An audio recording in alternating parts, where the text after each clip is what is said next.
VIVO Y66, and let me show you how to set up this device. So at the very beginning, let's start by using the welcome panel. Let's here tap setup phone. So let me do it.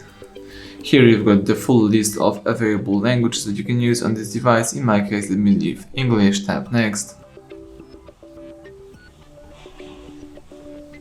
Here you've got some regions. Let me leave India, let's tap next again.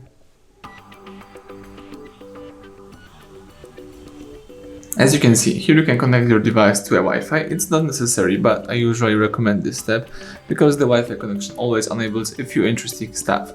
So let me choose my Wi-Fi. Let me enter the password. One more second.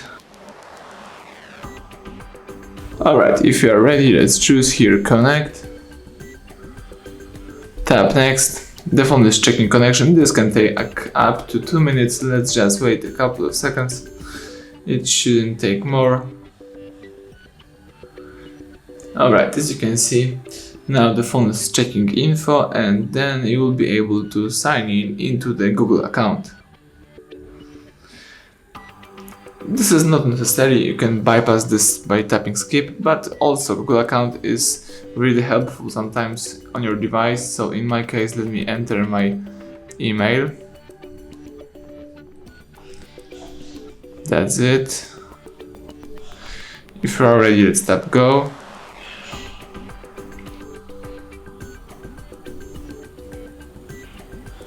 Here you can enter your password, so that's what I'm gonna do. Alright, if you're ready, let's tap go.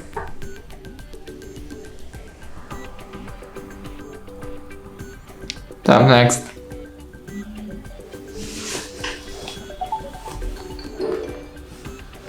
The welcome panel pops up, tap agree.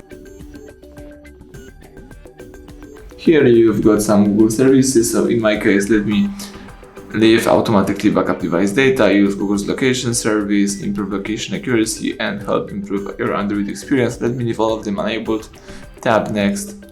The phone is asking to set up payment information, but you can choose no thanks and simply tap continue. Let me tap next to accounts and synchronization, next to services, and tap use now button. As you can see, your phone has been set up. Now you can start using your device. Thank you for watching. Please subscribe our channel and leave thumbs up under the video.